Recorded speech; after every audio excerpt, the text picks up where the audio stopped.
Welcome to Channel's Business Global with me, Juliana Olayinka, from our studios here in London.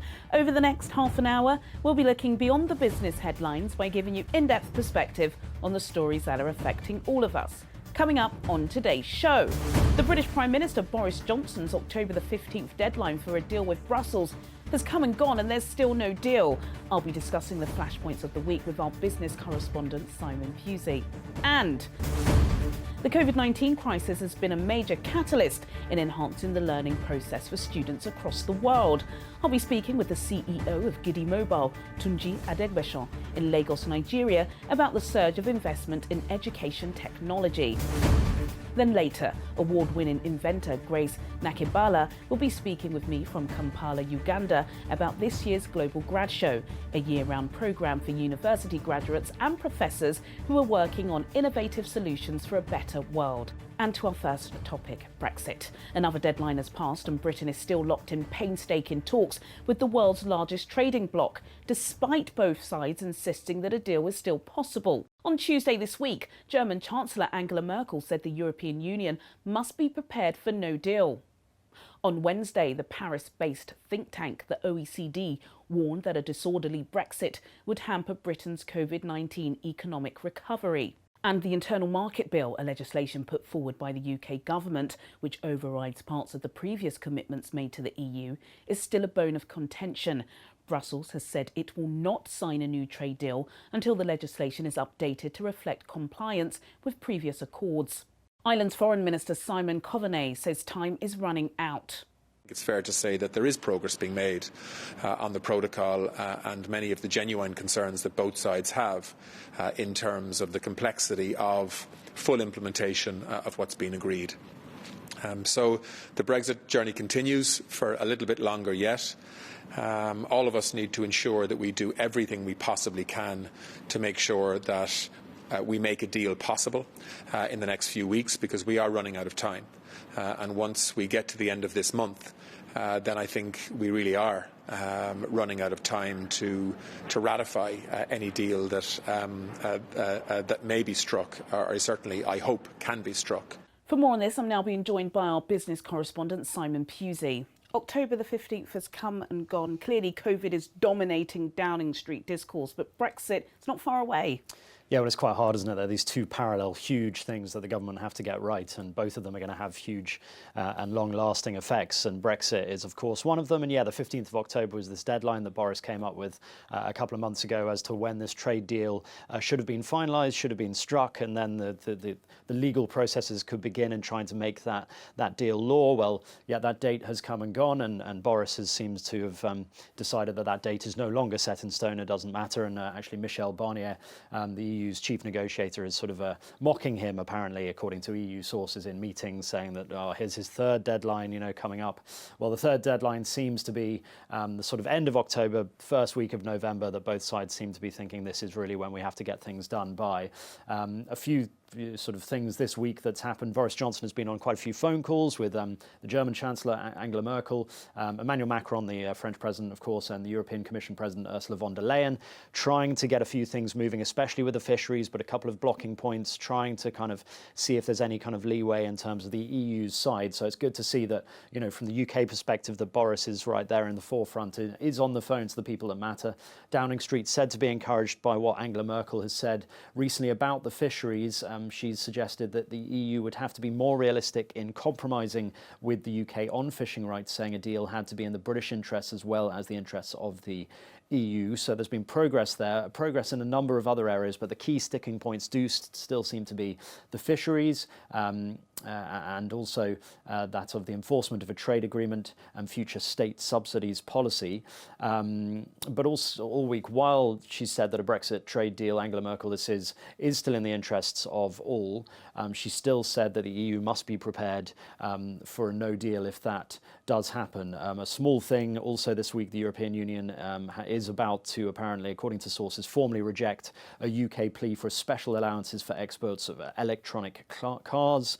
This was supposedly going to be something that was quite exciting for the UK to get this little bit of trade through, but it sounds like they've formally rejected that, or they're about to. So just a reminder, the deal is due to expire on the 31st of December. This is the date when the UK formally leaves the EU, and at that point it'll be without a deal. But any deal that does come before the 31st of December, which may seem a little way off now, but there's still a lot of things to go through. Any deal needs to be approved by the British and European parliaments before that time, and that needs to be put into law. So yeah, I think at the moment we're looking at the end of October, the first week of November as the real final deal.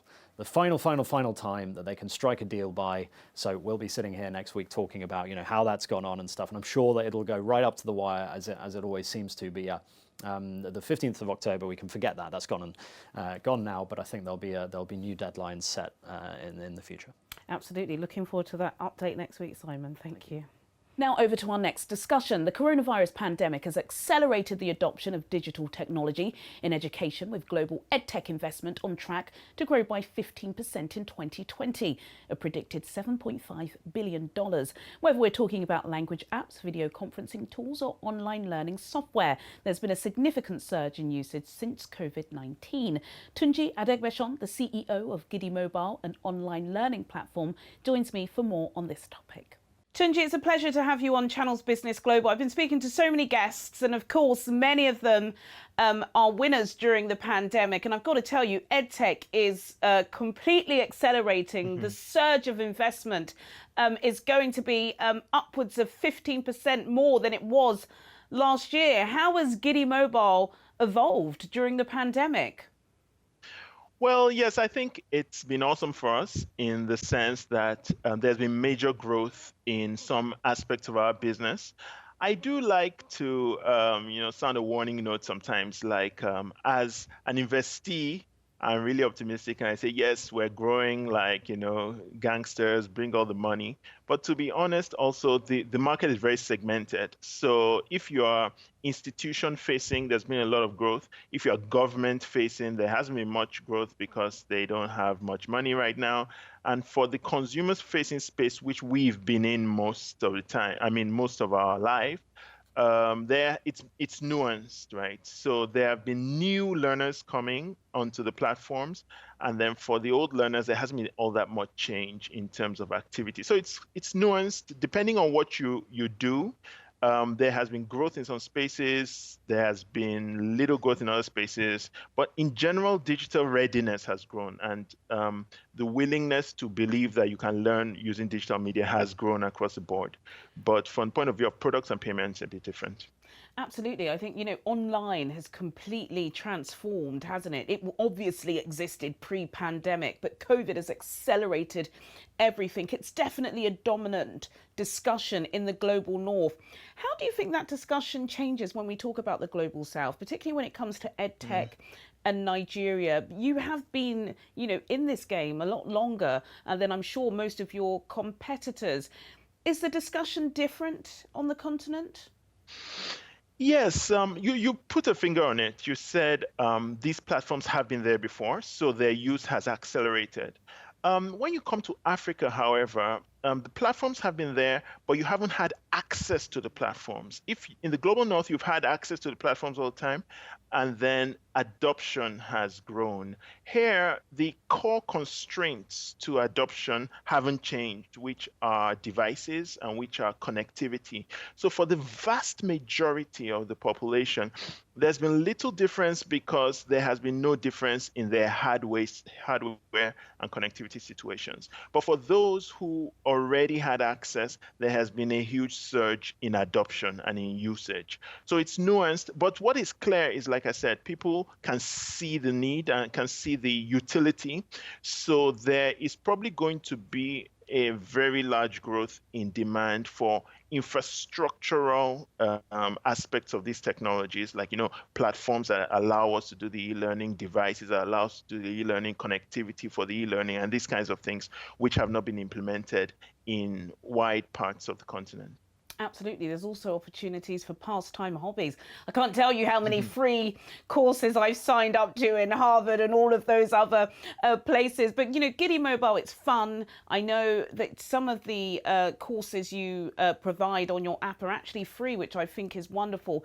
But of course, you know better than me, Tunji, not everybody who should benefit from this service are able to even access it. Millions and millions and millions of children on the continent just cannot access this kind of digital technology, which is why very recently, I believe it was last week, the World Economic Forum did suggest that governments, African governments, need to get involved. We've heard this for different sectors across the years. But do you agree with this when it pertains to EdTech? And have you had any discussion with the Nigerian federal government or Babajide Sanwo-Olu's a state government in Lagos? Yes, my views on the issue are nuanced. I've been in the educational sector for going on 20 years now. And at Giddy Mobile, we tend to distinguish different parts of the problem. So there is the institutions, the schools themselves, there is the teachers and the exposition, there are the social cultural contexts and norms where some people don't want the girls to go to school, or in some other places they don't want the boys to go to school, those kinds of issues. And then there's the learner, there's learner readiness and the classical issues of learners being engaged and finding the learning appealing. So to be honest, those things haven't gone away. We have seen massive growth in access to education over the past decade and a half, but we have not seen a corresponding growth in quality of instruction. We have actually seen a crash in educational outcomes with the growth in access. In Nigeria, for example, between 2005 and 2018, about 66% of final year school leavers failed, right? So at the same time, there was a growth. So if you layer digital on top of this, you're going to achieve improvement in the aspects that digital helps in, which are in reach and which are in access. But you still need to tackle quality of instruction. You still need to tackle learner readiness. And like I said before, you need to tackle the infrastructure for accessing digital means. And then also for some of this, many of these children, school is a very important socialization mechanism. So many of them, it's where you learn norms, and in a very diverse continent like Africa, you meet people from other cultures, you find out they're like you can forget about these stereotypes of boys, of girls, of this tribe and that tribe. So we shouldn't be too fast to overlook the roles those play. So like I said, nuanced, there is a huge opportunity for growth in access, but we shouldn't forget that the rest of the planet has sort of fixed some aspects of education we're yet to fix, and we shouldn't just ignore those as we move forward. Absolutely. I think nuance is one of those key words that stood out for me just then. I want to talk about digital literacy. It's a huge topic of discussion, even here in London. The fact that, some parents during the lockdown really struggled because they just didn't have these really basic ICT skills. Have you found, as Giddy Mobile has become popular during the pandemic and, lots of people have been flooding to the site, just how what you would consider to be pretty basic is quite difficult for parents and teachers? Yes, absolutely. And for us, it's been really sort of like weird, reinforcing and weird at the same time. We're very learner focused. So our platforms, our solutions, right now as I speak, my team is actually finishing a product design retreat. We do these periodically, so we have some between Lagos and Bangalore right now. And one of the things we're tackling this morning is the fact that we had designed the journey for learners. So those between 13 and 18, they have this instinctive ability to understand platforms, they understand the journey, everything makes sense to them. But during the pandemic, and that's why I said it was nuanced, we saw a growth in interest from parents. But we weren't focused on talking to parents all along. So when parents would come on the platform, they would get confused, they wouldn't understand. And we were confused as to why they were confused, because our learners have always understood how to do everything. So we then had to reinvent and redesign journeys for the parents, which was sort of a dumbed down journey, to be honest, as opposed to the journeys for the learners. Tunji Adegbeshan, CEO of Giddy Mobile. Thank you so much for joining me on Channels Business Global. Thank you. Thanks for having me. Welcome back to Channels Business Global with me, Juliana Olayinka, from our studios here in London. In a moment, I'll be discussing the Global Grad Show 2020 with inventor Grace Nakibala. But before then, here's some company news for you. International Airlines Group has announced that the British Airways chief executive, Alex Cruz, is stepping down from the role with immediate effect. IAG boss Louis Gallego said the shake-up came as the company navigated the worst crisis the industry has ever faced. BA's new chief executive will be Sean Doyle, who is being brought in from Irish carrier Aer Lingus, also part of IAG. It was one of a series of management changes announced on Monday by Mr. Gallego, who took over as IAG chief executive a month ago after the retirement of Willie Walsh. British online supermarket chain Ocado has attracted thousands of new customers following the launch of its partnership with Marks & Spencer amid a sustained rise in the number of consumers choosing to shop online. In the 12 weeks to the 4th of October, Ocado increased sales by 41.9%. It added 22,000 new customers and grew its market share by 0.4 percentage points to 1.8%. Singapore Airlines has started offering customers the opportunity to have a meal experience on a grounded Airbus A380 and says that its first service sold out in less than 30 minutes. The airline said that after its two initial listings for lunches on the 24th and 25th of October sold out so quickly, it was looking to extend the offer for more days and add the option of dinner as well. Tickets for a meal in a first-class suite went for about £360. Business class seats were priced at £181. Premium economy seats for £54 and it was £30 for economy class. There was also an option for customers to pay through their frequent flyer miles. Now over to our next topic. In just a few weeks' time, graduates from across the world will gather at the Global Grad Show 2020, exhibiting ideas created to transform people's lives for the better. Besides being a platform for promotion and discovery, over the last 5 years, the show has helped to accelerate the development of innovations created by graduates on the African continent. One of them is Grace Nakibala. Last year, she exhibited her EpiTent project at the show, developed to improve the lives of caregivers during the West African Ebola outbreak by passively lowering the temperature inside tents by more than 10 degrees, while also cutting humidity by 95%. Grace, it's such a pleasure to have you on Channels Business Global. Thank you. I've probably taken your time away from being in a science lab or something, but we're just a couple of weeks away until this year's Global Grad Show. I know you featured heavily last year, but what are you looking forward to seeing from this year's showcase? Most importantly, innovations that are supporting the corona outbreak. Having this pandemic that really put the whole world under a lot of pressure, I am thinking the scientists and students out there have come out and they have come up with solutions. So looking forward to seeing things that are going to help us prepare better or be prepared. I'm also looking forward to seeing new ideas coming up, those that are impacting the community from all over the world. It's very interesting to see how the different graduates are thinking in Africa, in the United States, in Europe. It's really a space where you have different brains with different brilliant ideas together, and also opens up brains for some of us to think more and see how best we can tackle the different problems that we're having in our country.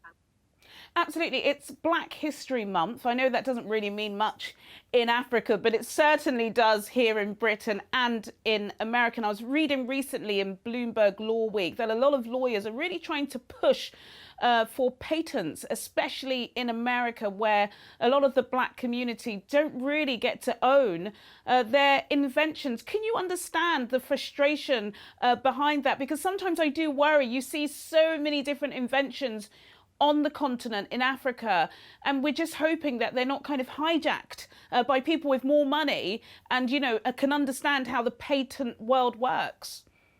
Yeah, that's a very important thing that I hope that innovators out there, especially Africans or Black innovators out there, understand and push for them. I think the gap there is the fact that, especially for Africa, we're not exposed to patents and the need for it and what that might look like. I'm very lucky that for EpiTent, we have patent for different parts of the product. So, and just because I was exposed to it, but also I would advise that the team at GGS to support the 100 selected members and probably everyone who submitted the application to highlight the need for patent. And if they could even go out to have a guest person to support the innovators on that, it would be a very added advantage to them. It's a knowledge that's not out there so much, especially here in Africa. Absolutely. When you go to a place like the Global Grad Show, you were there last year, where people are from different continents and have had different experiences, does that shape how you invent products, or are you coming from the same mind? For those of us who are not as bright as you, can you just explain how it works? So Global Grand Show, first of all, seeing how other people are thinking around, it opens up your thinking. You stop thinking just around your space, and just not Global Grand Show, but every time you get exposed out there, you learn as an innovator, you learn how things are done. You get, when you share your idea, you get people who advise on how best to improve it, particularly for EpiTent. I was able to understand what products are there elsewhere that can be used, what solutions are being done in line with EpiTent, but that are different. So a space where you share knowledge, and also a space where you actually get funding and network. There's quite a big network that I developed from the Global Grant Show, and some of ourselves right now are really credited to Global Grant Show coming out and showing the world that there's EpiTent, a product that can actually support in the corona outbreak. So as an innovator, you go out there and very open-minded and see what you can get from it. Are you learning different skills? Are you learning different materials about the countries?